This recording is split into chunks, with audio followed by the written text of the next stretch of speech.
हरे कृष्णा। आवाज आ रही? धन्यवाद। तो आज के श्लोक में जो भगवान कह रहे हैं, अपि चेत सु दुराचारो, कोई अगर दुराचारी हो, दुराचारी नहीं सुदुराचारी, सु का मतलब और ज़्यादा, दुराचारी से भी ज़्यादा दुराचारी हो, और भजते माम अनन्य भाव, और मेरे अनन्य भाव से भजन करे। तो यहाँ पर भगवान पहले दुराचारी की बात कर रहे हैं, जो पहले से दुराचारी है, पहले से दुराचारी है और दुराचारी के रूप में विख्यात है, विख्यात है या कुख्यात है, यानी बदनाम है, दुराचारी के रूप में बदनाम है। और तो भी भगवान का अनन्य भजन करे, तो भी भगवान का अनन्य भजन करे तो साधु उसको मानना चाहिए। वो अपने को साधु नहीं मानता, वो अपने को साधु नहीं मानता और भगवान उसको साधु मानते हैं। तो यहाँ पर समझने वाली बात है कि वो अपने को दुराचारी मानता है और कृष्ण का अनन्य भजन करता है ना, तो उसके कारण अपने को भक्त नहीं मानता, साधु नहीं मानता, दुराचारी मानता है। तो भगवान उसको दुराचारी मानते हैं, तो वो ज़्यादा अच्छा है। अगर आप अपने को भक्त मानते हैं, साधु मानते हैं, आप अपने को साधु मानते हैं कि मैं तो बड़ा साधु हूँ, है ना, और भगवान आपको साधु नहीं मानते, तो ज़्यादा अच्छा ये है कि आप अपने को साधु ना माने और भगवान आपको साधु माने, वो ज़्यादा अच्छा है। तो वहाँ यहाँ पर जो बताया जा रहा है कि वो सबकी नज़रों में वो दुराचारी है और अपने को वो जो है मानता है कि मैं दुराचारी हूँ, यानी कृष्ण का अनन्य भजन कर रहा है ना, तो कृष्ण उसको जो है अपना भक्त मानते हैं, साधु मानते हैं, है ना। तो कुछ पाठ करूँगा श्री भगवान ने कहा से। यहाँ पर श्री कृष्ण कह रहे हैं कि अतिशय दुराचारी भी यदि श्री कृष्ण का अनन्य भजन करता है तो साधु ही मानने योग्य है। इसी उपदेश के बल पर श्रील प्रभुपाद ने प्रत्येक पापी को श्री कृष्ण का अनन्य भजन सिखाया। इस श्लोक की जो शिक्षा है, इसी के बल पर प्रभुपाद ने क्या किया, हर दुराचारी को क्या किया, श्री कृष्ण का अनन्य भजन सिखाया, है ना। जिस समय श्रील प्रभुपाद विदेशों में गए, उस समय वहाँ के लोग अत्यंत दुराचारी थे। उनका जीवन चारों प्रकार के पापों से, अर्थात मांसाहार, व्यभिचार, नशा तथा जुआ, इन सभी पापों से भरा हुआ था।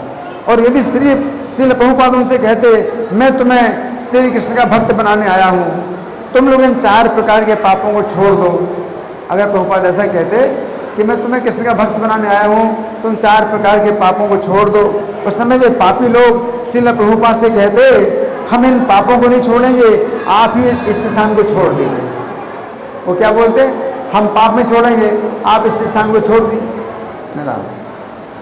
श्रील प्रभुपाद ने श्री कृष्ण के इसी श्लोक के दिए गए सिद्धांत का प्रयोग किया और उन्होंने उन दुराचारियों से कहा कि तुम लोग यदि अपने दुराचार को नहीं छोड़ना चाहते हो, प्रभुपाद ने कहा यदि तुम लोग अपने दुराचार को नहीं छोड़ना चाहते हो तो मत छोड़ो, परंतु अपने जीवन में इस हरे कृष्ण मंत्र को जोड़ो। तो ये बात भगवान बता रहे हैं, दुराचार नहीं छोड़ रहा है वो, ये तो भी कृष्ण का अनन्य भजन कर रहा है, दुराचार छोड़ने के लिए तैयार नहीं है। तो प्रभुपाद ने कहा कि मत छोड़ो, परंतु अपने जीवन में इस हरे कृष्ण मंत्र को जोड़ो। तो श्रील प्रभुपाद ने सभी दुराचारियों को हरे कृष्ण मंत्र का कीर्तन सिखाया।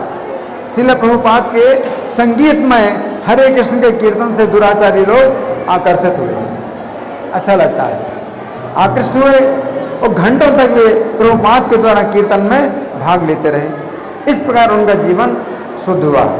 श्रील प्रभुपाद ने उन दुराचारियों को इस बात का प्रोत्साहन नहीं दिया कि अपने दुराचार को न छोड़ें और हरे कृष्ण के मंत्र पर के बल पर दुराचार करते रहें। इस प्रकार श्रील प्रभुपाद ने दुराचारियों को हरे कृष्ण मंत्र के अनन्य भजन में लगाया। इससे वे साधु बने और उन्होंने अपने दुराचार को शीघ्र ही छोड़ दिया। यहाँ पर श्री कृष्ण कह रहे हैं कि यदि कोई दुराचारी भी श्री कृष्ण का अनन्य भजन करता है तो साधु मानने की योग्य है।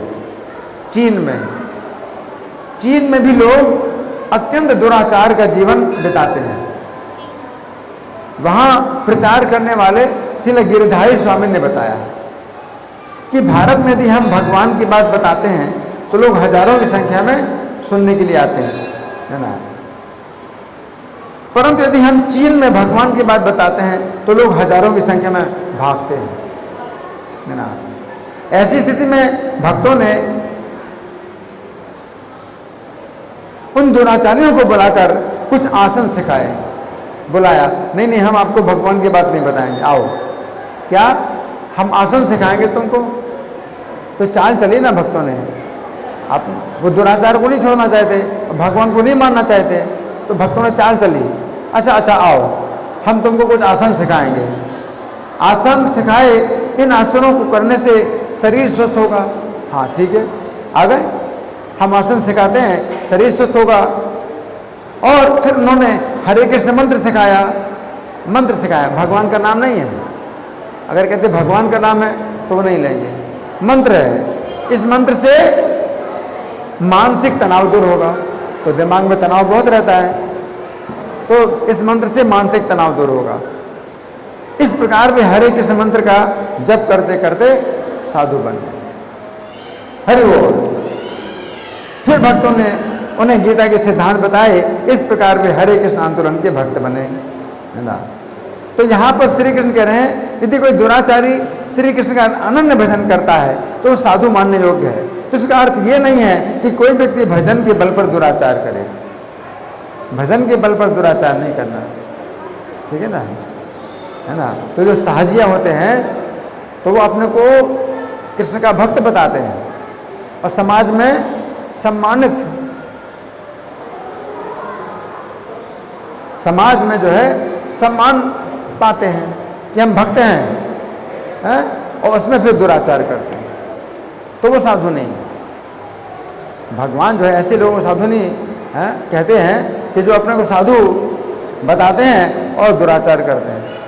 भगवान ऐसे लोगों को साधु कहते हैं जो अपने को दुराचारी बताते हैं, इन कृष्ण का अनन्य भजन करते हैं। तो दुराचार में भजन करना प्रशंसा की बात है और भजन में दुराचार करना निंदा की बात है। इसलिए कभी भी ऐसे नहीं सोचना, अब जैसे हम भक्त हैं, हम सब छोड़ करके आ गए हैं और हम सोचें कि चलो हम तो बहुत बड़े भक्त बन गए, अब हम जो कुछ चाहें वैसा करें, है ना। तो वो चीज़ जो है मतलब गलत होता है। तो यहाँ पर श्री कृष्ण कह रहे हैं कि वो दुराचारी इसलिए साधु मानने योग्य है क्योंकि वो सही निश्चय वाला है। उसका निश्चय यह है कि वो श्री कृष्ण का अनन्य भजन कर रहा है, वो श्री कृष्ण के भजन को नहीं छोड़ रहा है। उसने सम्यक व्यवस्थित निश्चय कर लिया, पक्का निश्चय कर लिया, क्या कि भजन नहीं छोड़ूंगा, है श्री कृष्ण का भजन नहीं छोड़ूंगा, है ना। तो श्री कृष्ण का भजन नहीं छोड़ रहा है। यदि वो श्री कृष्ण के भजन को नहीं छोड़ता है तो निश्चित है उसका दुराचार छूट जाएगा। दो चीज़ों में से एक चीज़ ही पकड़ सकते हो। तो दुराचारी वो है, पकड़ लिया कृष्ण का भजन, अब कृष्ण के भजन को नहीं छोड़ना है तो दुराचार छूटेगा ही, है ना। लेकिन कोई व्यक्ति अगर भजन कर रहा है और दुराचार को पकड़े और सोचता है दुराचार को नहीं छोड़ूंगा, तो कृष्ण का भजन छूट जाएगा। क्योंकि एक ही चीज़ को पकड़ सकते हैं आप, या तो भजन पकड़ो तो दुराचार छूट जाएगा, और दुराचार पकड़ो तो भजन छूट जाएगा, है ना। तो निश्चित है कि उससे दुराचार छूट जाएगा, इसलिए श्री कृष्ण से साधु मान रहे हैं, है ना। तो जब भगवान कह रहे हैं साधु रेव समंतव्या, वो साधु मानने योग्य है। हाँ, क्यों? सम्यक व्यवस्थित हो ऐसा कि उसने निश्चित रूप से पकड़ लिया है, कृष्ण का भजन पकड़ लिया है। और प्रभुपाद ने उनको जो है कैसे अनन्य भजन सिखाया, हरे कृष्ण मंत्र का कीर्तन बड़ा अच्छा संगीत में। तो उनके पास भी जो है कुछ संगीत के यंत्र थे, तो वो भी बजाते थे। और प्रभुपाद क्या करते थे कि टॉमकिंस स्क्वायर पार्क में 2 बजे से 5 बजे तक, कितना 2 बजे से 5 बजे तक जो है 3 घंटा उनसे कीर्तन कराते थे। कीर्तन करो, कीर्तन कराते थे और नचवाते थे। तो वो लोग जो है मतलब इसी में ही मतलब क्या करते थे, मस्त रहते थे, है ना। इसी प्रकार से चैतन्य महाप्रभु, तो जब जगाई मधाई का जो है डेरा चैतन्य महाप्रभु के घर के पास एक बार लग गया, तो रात भर वो शराब के नशे में झूमते थे और चैतन्य महाप्रभु का कीर्तन चलता था रात भर, और वो जो है और रात भर जो है नशे में झूमते रहते थे, उस कीर्तन के कीर्तन में झूमते रहते थे और क्या सोचते थे, वो चैतन्य महाप्रभु जब निकलते थे तो कहते थे, निमाई पंडित तुम्हारा जो है ये देवी का कीर्तन तो बड़ा अच्छा लगता है। अब वो नहीं समझते देवी का कीर्तन है, ये तो विष्णु का कीर्तन है। तो इस तरह से वो जो है उसमें झूमते रहते थे, और उससे क्या हुआ कि उनका भी शुद्धिकरण हुआ, है ना। तो ज़्यादा अच्छा यही है कि हम जो है किसी भी व्यक्ति को हम पहले से ये ना कहें कि भाई ये पाप कर्म छोड़ो, नशा छोड़ो, जुआ छोड़ो, व्यभिचार छोड़ो, मांसाहार छोड़ो, तब कृष्ण के भक्त बनोगे। ऐसे नहीं, हम सबसे पहले उसको कहते हैं कि चलो आप माला जप करो। तो तुलसी की माला नहीं देते, तुलसी की माला नहीं देते। अगर 4 नियमों का पालन नहीं करता है तो तुलसी माला नहीं दे, हम नीम की माला देते हैं। माला पर जप करो, शुरू करो। सबसे पहला जो है, जो भक्ति में कदम है, वो है कि माला पर जप करो, कम से कम निश्चित संख्या पर जप करो, है ना। तो उसके बाद फिर जो है उसका जब शुद्धिकरण होगा तो माला पर जप करेगा तो उसकी जो है जो रुचि होगी मांसाहार, व्यभिचार, जुआ, नशा में, उसकी घटेगी, है ना। और इस तरह से जो है वो उसको जो है हम उस कीर्तन में आगे बढ़ाते हैं और जप करने में उसको प्रोत्साहन देते हैं, तो फिर उसकी जो है मतलब रुचि उसमें घट जाती है और वो जो है फिर भक्ति में आगे बढ़ता है। धन्यवाद। ग्रंथराज श्रीमद् भगवद गीता की जय। श्रील प्रभुपाद की जय।